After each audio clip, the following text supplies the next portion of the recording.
Welcome back to my channel. I'm Bilby TV. Nagbablog nga po ako ng iba't ibang uri ng natural na halamang gamot. Nagtuturo din po ang istura tungkol sa iba't ibang uri ng natural na halamang gamot. Kung bago lang po kayo dito sa channel ko, pwede po bang pakihingi ng kaunting tulong? Pakisubscribe naman po. Pakilikes po. Pakishare na rin po sa friends and family kung mahilig kayo sa nga pag-istura, pag-vlog sa iba't ibang uri ng natural na halamang gamot. Sa tulong po ng channel ito ay meron po kayo nakukuha na kaalaman kahit paano ay may natutunan po kayo na mga kaalaman tungkol sa pagsikura, pag-brush at ibang uri natural na halamang gamot. Bago po umpisahan na pagsikura ko, maraming salamat po sa mga subscriber ko. Thank you po all subscriber, all viewer. Thank you po new subscriber, new viewer. Maraming salamat po sa inyo support. Sana po ipatuloy niyo suportahan yung channel ko para lalo po po mag-grow. Marami po natin tulungan na mahirap natin mga kabayan ang mahal sa mga libreng gamutan. Okay. Ang tips ko po ngayon, yung dahilan ng pananakit ng paa. Pananakit ng paa mula sa ilalim hanggang sa ibabaw. Yan po yung tips ko ito.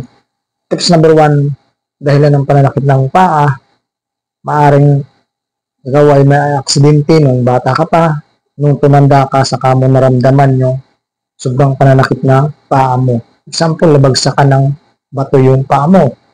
Nakalagad ka ng kalabaw, nabagsak ka ng kahoy, nabagsak ka ng mabigat, tapos hindi na napagamot sa sobrang hirap ng buhay, nang ikaw ay matanda na, nararamdaman mo ay super sakit, lalo na kung ikaw ay kursahan na nagtatrabaho na nakatayo. Mararamdaman mo yan kapag may edad ka na nga, tapos lalo na kung malamig yung pinagtatrabahuhan mo, na work area mo na malamig, din yung parte ng aksidente mo, parte na napalo na paa mo, saan man lugar yan, sa ilalim o sa babaw, mararamdaman mo, masakit yan, na parang may naiipit na ugat. Ganun yan yung kung may aksidente ka sa paa mo. Yan yung tips number 1. Tips number 2, dahil ng panak ng paa, yung sobrang trabaho. Alam niyo ba, kapag sobrang trabaho mo, example, nag-production ka, maghapon ka nakatayo, duty ka ng 8 hours, 14 hours, 16 hours, araw-araw yan, ganyan duty mo. Kahit wala ka aksidente sa paa, mararamdaman mo yung pananakit ng paa mo. Kasi napagpagod din yung paa maghapon ka nakatayo. Siyempre, galamok ka yan kung maghapon ka nakatayo, pagod na pagod yung paa mo, kaya mararamdaman mo rin sa sobrang pananakit ng paa mo, ganun sa ilalim. Yan. Tips number 3, dahil ng pananakit ng paa, maaaring mataas ang uric acid mo. Papansin mo yan. Example na, nagtatrabaho ka ng 8 hours, hindi mo yan nararamdaman ng pananakit ng paa mo. Example na, nagtatrabaho ka ng 8 hours, pero umiinom ka ng alak, umiinom ka ng beer, red wine, kumakain ka ng matataas ang sa uric acid, kagaya ng pag-iinom ng soft drinks, pag-iinom ng mga juice, pag-iinom ng mga kape. Kung ikaw ay mataas ang uric acid, mararamdaman mo din sobrang sakit ng paa mo mula sa ilalim. Doon sa ilalim mismo ng paa mo. Sobrang sakit na umiikot ka sa sakit, namimilipot ka sa sakit, lalo na kung nakatayo ka, tayuan yung trabaho mo. Example ng trabaho mo, production, tayuan yan, production ng pagkain, then production ng damit, cutter ka ng damit, printer ka ng damit, nagalatag ka ng damit, nag-deliver ka, nag-construction ka, nangingisda ka, nagasaka ka, delivery ka, ano man yung trabaho mo, driver, yan. At kung mataas ang uric acid mo, mararamdaman mo sa ilalim ng paa mo, mananakit yan. Kung napapansin mo, uminom ka ng beer, kumain ka ng mga yung bawal sa mga uric acid, uminom ka ng soft drinks, uminom ka ng kape araw-araw. Habang umiinom ka ng alak, habang umiinom ka ng kape, habang umiinom ka ng soft drinks, mararamdaman mo sumasakit. Ang ibig sabihin nun, mataas ang uric acid mo. Yan yung tips number 3. Tips number 4, kaya sumasakit yung paa mo, pwedeng yan ay nagpabago-bago yung trabaho mo. Example, napakatagal mo na sa trabaho na sa mainit, tapos sa malamig, napapunta ka. Naninibago yung ugat-ugat mo sa paa, kaya yan ay nananakit din. Kung wala ka naman nasabi kung mataas yung uric acid mo, etc., wala kang aksidente nung bata ka pa, yan. Maaari yan ay bago lang yung paa mo, yung mga litid mo, mga ugat mo, kung nananakit yung paa mo. Yan yung tips number 4. Tips number 5, dahil ang pananakit ng paa, maaari yan na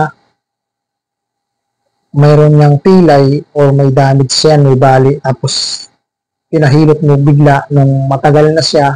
Ito ha, matagal na nga yung aksidente mo sa paa, yung bali yung mga buto mo sa paa, nadagyanan, napahalo, ano man nangyari dyan. How many years na? Mga 5 years o 15 years o 20 years, mararamdaman mo habang naedad ka. Tapos bigla mo yan pinahilot. Ang mangyayari niyan, mananakit din po yan. Kapag hindi tuloy-tuloy yung hilot, tapos hindi pa specialista yung naghilot, wala pang authorized ng doktor na ipa-therapy mo, basta na lang pinatherapy mo.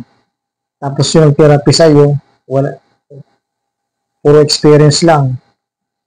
Tapos nakasama pa yung pag-therapy mo doon sa na-aksidente mong paa, yung nadamis mo, napukpuk ka naman yan. Mangyayari yan, lalo yan sa sakit. Pag pinagdusog-dusog mo, walang authorized ng doktor na ipa-therapy, tapos yung nag-therapy, hindi pa rin marunong sa ganyan kung ano ba yung sakit mo talaga na yan. Dapat step by step ang gagawin mo para hindi sumakit yung paa mo. Yan yung tips number 5. Tips number 6, dahil ng pananakit ng paa mo, pwedeng mali yung pagtulog mo. Example naman, naginising ka ng umaga, ang sakit ng talapakan mo, hindi naman mataas yung uric acid mo, hindi ka naman aksidente. Maaaring yung posisyon ng pagtulog mo, nadaganan ka na kasama yung mga sa pagtulog, or mali yung pagtulog mo, naipit yung mga ugat mo, pwedeng sumakit yung mga ugat mo sa paa. Lalo na kung isang beses lang yung naramdaman mo, hindi everyday. Pwede nga naipit lang sa pagtulog mo yung mga ugat ng paa mo. Yun yung tips number 6. Tips number 7, dahil ng pananakit ng paa, ilalim, ibabaw, yung mga kinakain mo nga, yung mga kinakain mo, hindi nakasama yung sinabi ng kinakain. Example, yung mga kinakain mo everyday, nilaga na baka, nilaga na baboy, mga munggo, yung mga bawal sa mga buto-buto. Siyempre, pag may edad ka na, sakit-sakit na yung mga buto mo. Tapos, ganun pa na, nilaga na buto-buto ng baka, nilaga na buto-buto ng baboy. So, mga mapuprotein na pagkain, napakasustansya, di ba? May mga munggo, kapilan, balatong, bagyo beans, yan. Kung sumasakit yung paa mo, at na-experiment mo yung pagkain na yun, araw-araw na ganun ang ulam mo, araw-araw na ganun ang habit mo, tapos sumakit siya ng pagkain ka lang, itigil mo na muna. Baka yan sa mga kinakain mo. Yan yung tips number 7. Tips number 8, pananakit ng paa sa ilalim hanggang sa ibabaw. Pwede yan akuan. Yung example, ang trabaho mo, akyat baba, umakyat ka sa bundok, umakyat ka sa hiyon, nangangarit ka, alam niyo nangangarit, kumukuha ng katas ng tuba, o coconut wine, umakyat ka everyday sa bundok para magbukid, ay super taas ng bundok na inakyat mo, tapos pagod ka, pagdating mo sa inyo, nahugas ka ang paa, nagbasa ka ang paa, pagdating mo dun sa inyo, trabaho pa ng iba, pagod na pagod yung paa mo, nabasa ka na, galing sa initan, init at lamig, pibiling sumakit yung paa mo.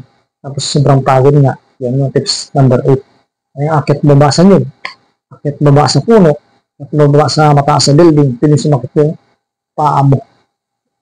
Yan yung tips number 8. Tips number 9, pwedeng sumakit yung paa mo, ngalay na ngalay kasi pag-drive.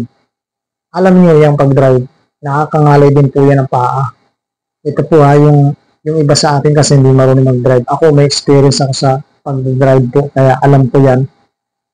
Lalo na kung matraffic, alalay ka na alalay sa preno. Alalay ka siyempre sa preno pag matraffic. Maganda pa nga walang traffic, hindi pagod na pagod yung paa mo sa preno. Lalo na kung manual yung dinadala mo sa sakyan. Mananakit yung paa mo, lalo na kung may mataas ang uric acid mo. May aksidente ka nangyari sa paa mo. Tapos may mga bawal ka pang kinakain. Yan. And tips number 10. Pagod na pagod yung paa mo sa pag-alalay ng preno. Kung nagsasabi siya, ikaw ba magbiyahe ng 10 hours to 16 hours, hindi mangalay yung paa mo niya kaalalay sa preno. Kahit bata ka, kapagod yung paa mo. Tapos nabasa pa. Ako, delikado yan, pasma.